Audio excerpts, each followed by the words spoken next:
attorney and former Charleston County School Board member Larry Kobrovsky is now a Republican candidate for the Charleston County Council. Today, I talk one-on-one with Larry about the issues affecting his district that he wants to represent for this edition of Quintin's Close-Ups. And if you haven't already, subscribe to my YouTube channel and like Quintin's Close-Ups on Facebook. Larry Kobrovsky, welcome back to Quintin's Close-Ups. Well, Quintin, first I want to thank you. If I ever have any lasting legacy of any type for anything I've done, it's going to be that I was the first person that you interviewed. So that is a great source of pride to me. And that was a little over 10 years ago, almost to the day. Right.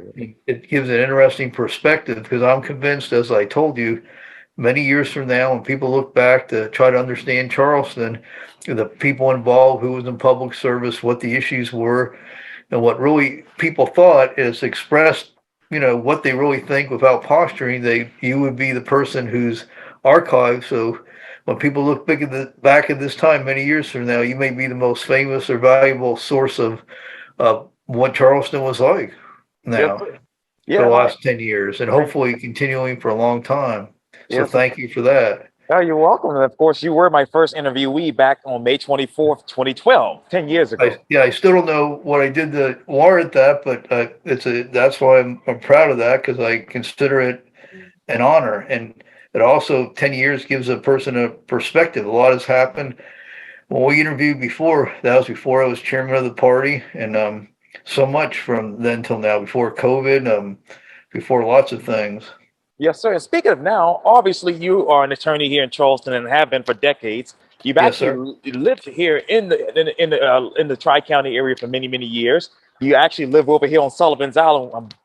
Right. I can raise my hand; it's right there. Right. But now that you actually are a Republican candidate for Charleston County Council's District 2 seat, which covers those areas plus Mount Pleasant. Right. Why Larry Kobrovsky? Why Charleston County Council? Why now? Well, Quintin, it would be a labor of love for me. The district actually is McClellanville, right, Allendaw, much of Mount Pleasant, right, Park West, Carolina Park, Commonwealth, and then Charleston National. Then it goes down much of Rifle Range Road on the ocean side, Isle Palm, Sullivan's Island, and the Old Village, pretty much everything south of Coleman Boulevard up to Shem Creek. So it's a big area, but it's I wouldn't have done it except for this reason. It is a labor of love. My wife is from McClellanville, and we got married there. My two daughters got married there. And when you marry somebody, we've been married for 42 years, their family, like Ruth in the Bible, becomes your family, like my family, hers. So I have a great love and affection for McClellanville because it's almost like a second home because we go up there so much. And Susan and I, in our married life, have lived in Mount Pleasant, Sullivan's Island, and Isle Palms, and our two daughters live with their families now in Mount Pleasant and raising their children. So now probably the biggest thing since we spoke last, are now 5 grandchildren. So in that 10-year period, including 2 more in the last 2 months. Right. So it'd be a labor of love. I feel I know that area, and I wake up, in the morning and go to sleep at night thinking about it because I feel having lived in all those places and have a family connection going way back, it gives you a sense of what's at stake. And I think to know where you're going, you need to know where you've been. So we have a sense of what's very special and unique. I came for the beaches like most people, and, working in historic Charleston and going to Bull Island, canoeing on the Wambah, spend time at our beaches. And so I have a sense what's unique. We have some of the most unique and special, green spaces, anywhere that exist, iconic places. That's why I fought so hard to save the maritime forest. But there's many places like the maritime forest all over East Cooper. And for people who have lived here the longest, when I've been going door to door, it's a real diverse district in terms of where people live and how they live. And most people love living here, but they're kind of feel anxiety about how it's been overdeveloped and the traffic, because it diminishes the quality of life and things being concreted over. And developers, they plan decades ahead, and we, live our lives, and all of a sudden you say, how could that have been passed? Well, they planned that 10 years ago because huge new developments come on with no infrastructure, and we want to be able to control that more. And the other thing is that taxes, property taxes, the Charleston County Council is the biggest source of that. And one concern that people have, especially those who lived here for a long time, your values go up because people spend all this money from come in here and it raises the value of your house. Your taxes are then ranked higher. You don't necessarily have any more money to pay for it. I don't want anybody taxed out of their home. But go ahead and ask questions. Obviously, I feel passionately about this because I love the area, and I don't want it to tip over to something that's not livable. Oh, no worries. Unfortunately, Zoom has only given me 40 minutes. And I know you love to talk, and I wish I could have gotten you in person, but I got so much stuff especially going on. talking to you, it matters to me. And I appreciate that as always. Okay, what is the current property taxes here in your district? I'm sitting literally, I can see the old village from right here. What is the current property home value in this district? That I couldn't tell you. I can tell you what mine is, and most people, that if it's your residence, you're taxed at 4%. If it's a commercial, it's 6%. I know the budget of Charleston County Council is about $500 million a year. Right. So I can tell you that, and it's got 2,000 employees. Right. And I was talking how it affects individuals, because many people like me, I paid $96,000 for my house.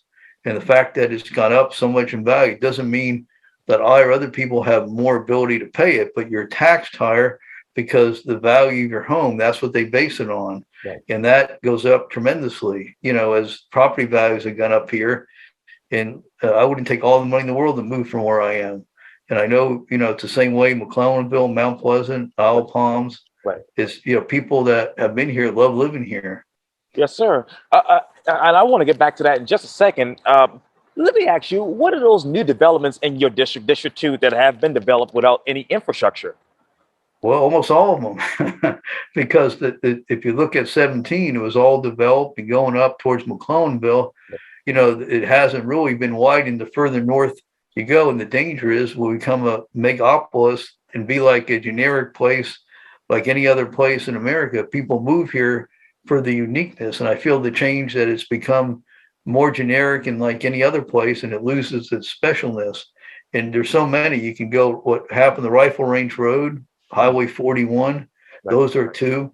Mathis Ferry, which isn't in mine. And for instance, on Ben Sawyer, right. They just approved these massive new condominiums right at the entrance to the Ben Sawyer Bridge with right. No regard for, the nightmare that will envision. For, people aren't going to stop coming to the beach. And, I lived my first day here when I moved here. I remember it was with parking. I got a place at 8th and Carolina on Isle Palms, all my worldly possessions in my car. And I went to sleep that night, parking my car. I didn't think you park in somebody's lawn, you park it on the street. Woke up, no car. There was 1,000 cars around, but not mine. It had been towed because you can't park in the road. I know that now, but my point is that since then, hundreds of thousands of more people live here, but there's no more beach. So, than there was then. So we have to work on the traffic flow on and off the island. People want to get on there. They want to enjoy the beach and get off. And people that live in the islands want to, be safe and have a reasonable life. So I'd like to be part of the solution to that and help, make it flow better off and on. Now, Larry, let me ask you this. How many homes in this district have been actually built at a fairly consistent rate? I couldn't tell you. I can tell visually from driving up to McClellanville, almost weekly. It gives you a visual sense a lot. But what most people don't realize that you go up and you see entrances to subdivisions, but you don't see how vast they are. Almost the new ones are almost like could be independent cities by themselves. Some of them have their own highways in there. So the point is that most people that going door to door has been a tremendous asset. If I do win, nothing is for certain, but it helps you if you win to have done that, because you have to go to everybody where they live. And it makes you understand that these massive subdivisions with thousands of people, they all kind of enter Highway 17 or Highway 41. And it's like a bottleneck because there's only one entrance or a couple on and off.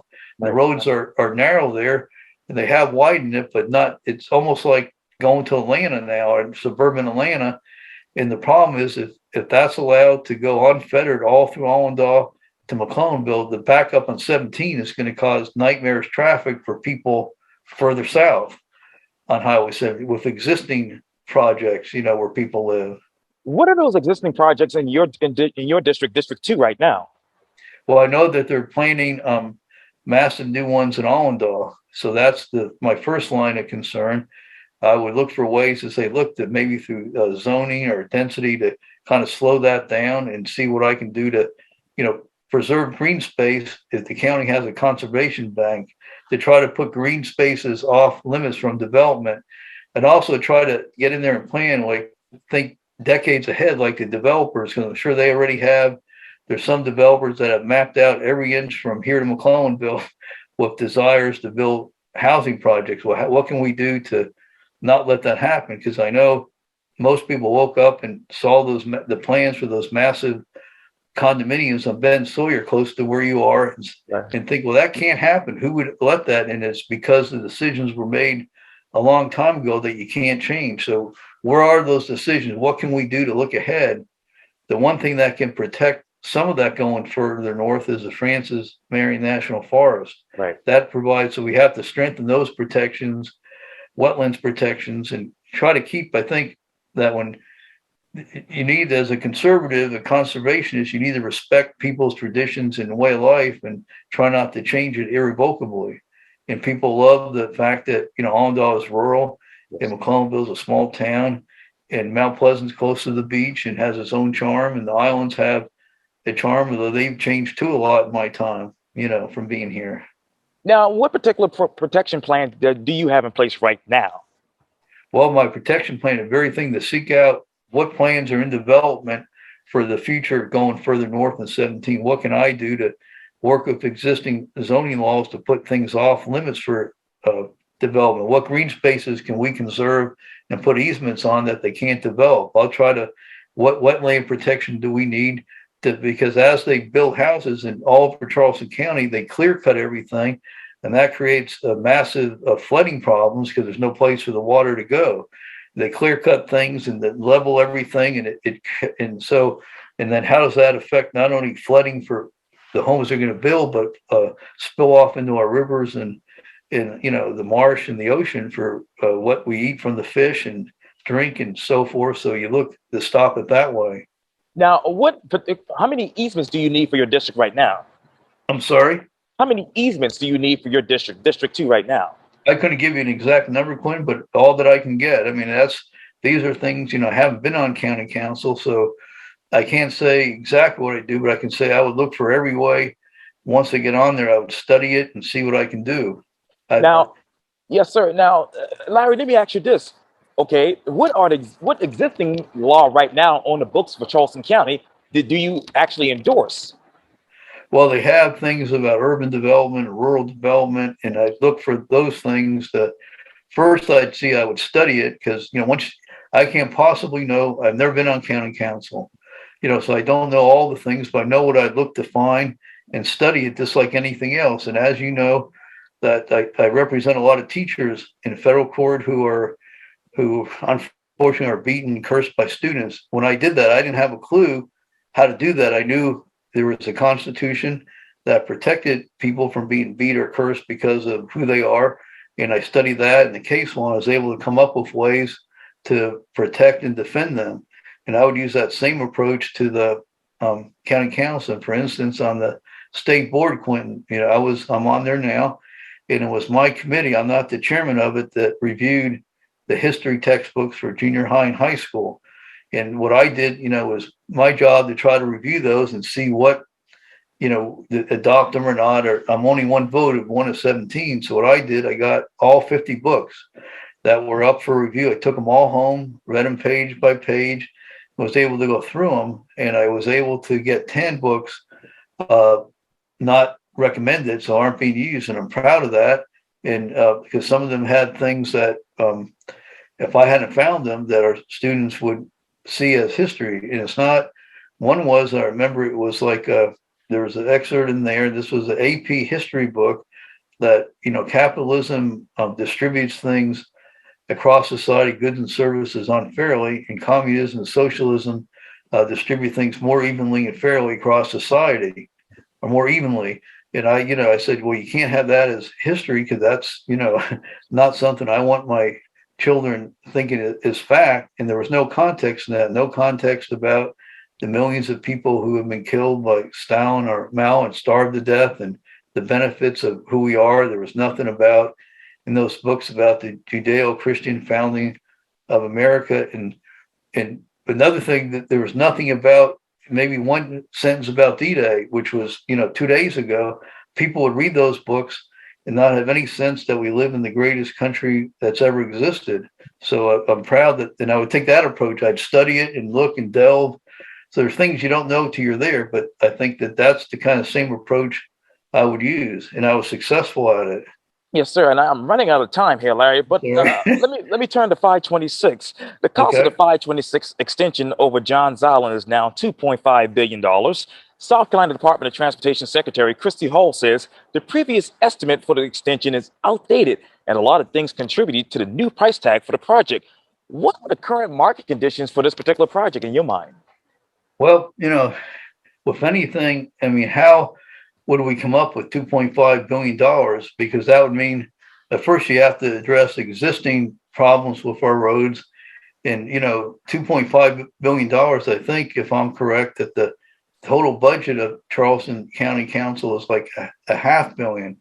How $2.5 billion would seem, how do we come up with that? I wouldn't want to burden people's taxes for the rest of eternity and with something I think it's 9 miles of road. I mean, the people, obviously, that I pledged that before I would vote on that, I would go at the worst possible traffic time, going and coming, would sit through that in my car to experience this, so I understand what the people in there, because I imagine, people that are driving through that, it's miserable.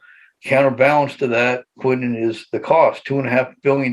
Where would that money come from? How would we pay it? And the tax people out of their homes. Affordable housing is something, and affordable housing, Quinn, is not only the cost to buy, it's the cost to stay in your house, which is taxes. That's an expense in perpetuity. How much would that add to people's cost of living, and how much would that add to the cost of your home to come up with that $2.5 billion?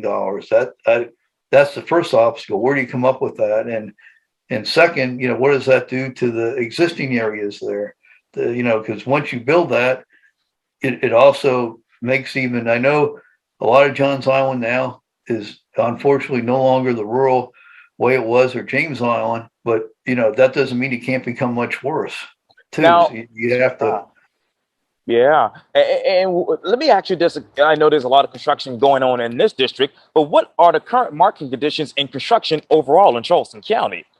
Well, that's the thing. It's part of, I think, what caused the increase, Quentin, as I understand it, is the condemnation, because the get the land, you have to condemn the homes and buy the homes at fair market value.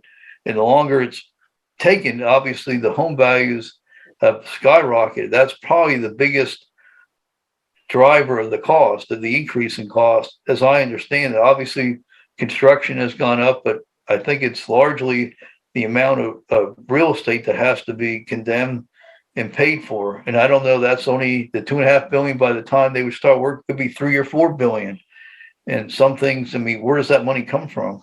Now, and speaking of which, what are the real estate costs for the alignment of this project? I don't know, other than the cost. When I know what I think is driving it is the condemnation values of the home, plus the increase in construction. Now, what inflation costs do you anticipate with this project? Well, again, the construction materials, whatever it takes to build that highway, and the cost of labor, and the increased value of homes.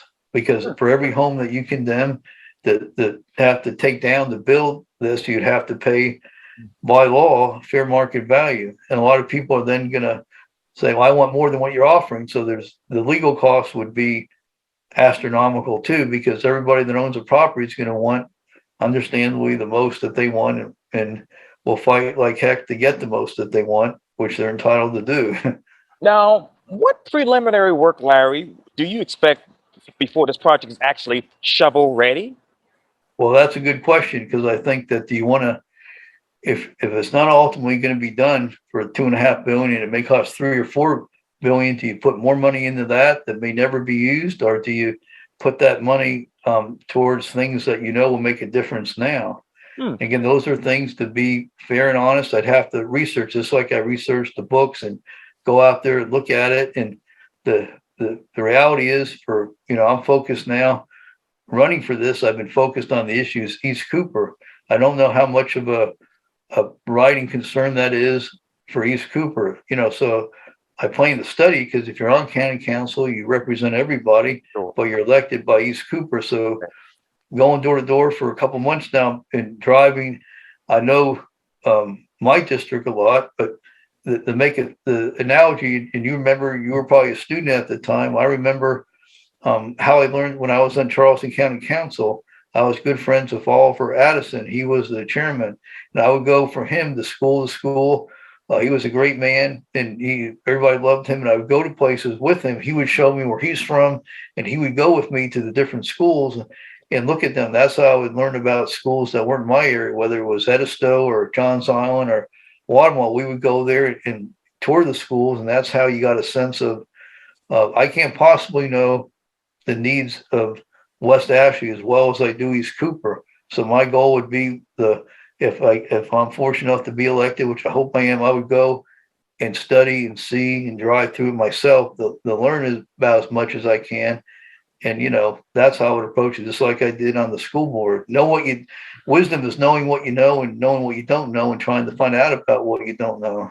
Now, you obviously talked a lot about, some other ideas as far as, projects and whatnot. Would flyovers and more traffic circles be ideal until 526 is actually completed?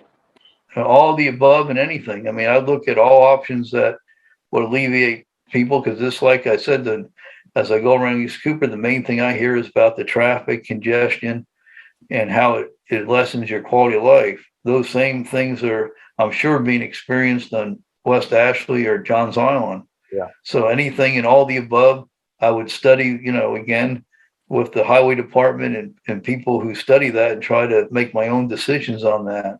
Now, Larry, let me ask you, speaking of those rural areas on Johns Island, what environmental impacts do you foresee with this particular project, 526?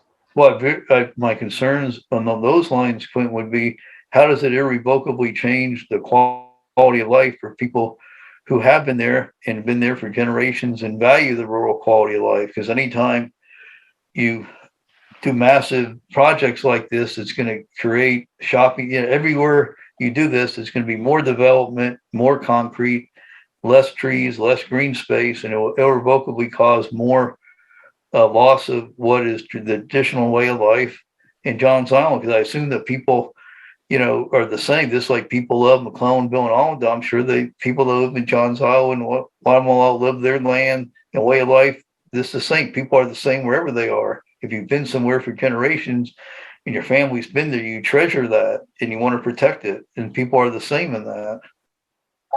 Larry, let me ask you this. What areas and what communities in District 2 do you want to help protect and actually enhance? Well, I'd say all of them, because again, the experiences in every one. McClellanville is very special because that's where my wife is from, and her family's been from there forever. And like I said, I got married there. My daughters got married there. We've been going regularly since I've known Susan. We lived in Mount Pleasant. My daughters are living there now. My 5 grandchildren will be going to school there as they get older.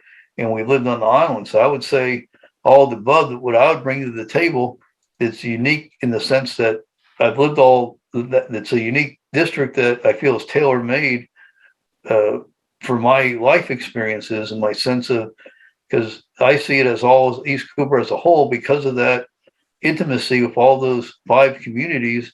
That's why I feel very strongly that it would be something that I very much care about, and I don't think I'd separate it. And I think that intimacy with this is important, because everybody needs to be judged on their own, but there's a reason why all 5 mayors, there's 5 municipalities in East Cooper: McClellanville, Allendale, Mount Pleasant, Sullivan's Island, Isle Palms, and the mayors of each have endorsed me, because I feel they feel, may or may not agree on all the issues, but they know that I love the area and I feel knowledgeable about it from having lived here and experienced and see it as a whole. Because I know if you live off the islands, you want to get to the beach, as I did when, that's why people move here, and you want to be able to access them and enjoy it and get off. And if you live there, you want to be able to live a reasonable life and safety too. So all those factors have to be considered. I'd bring that to the table.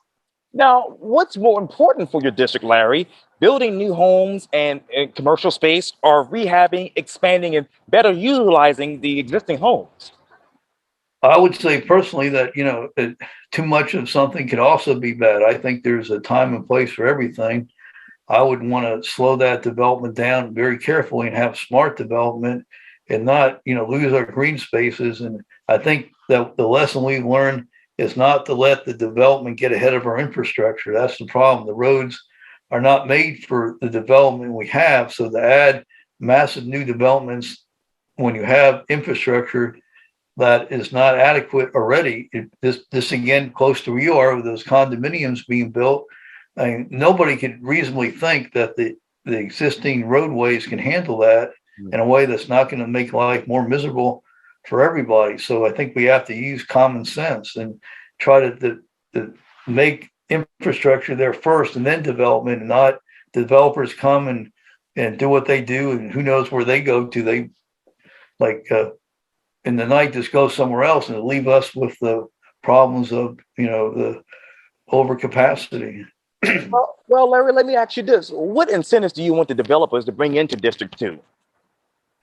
Well, anybody deserves to get paid fairly for what they do, but I think they've been rewarded handsomely. I mean, there's massive developments everywhere here now. I'm not sure what more they need. I mean, we have to wait till the infrastructure catches up with the development. My constituents would be the people that live here now, not the people that don't live here yet. So, I mean, people that are here now are concerned with the traffic overdevelopment, and those would be the people I'd represent, the ones that are here already.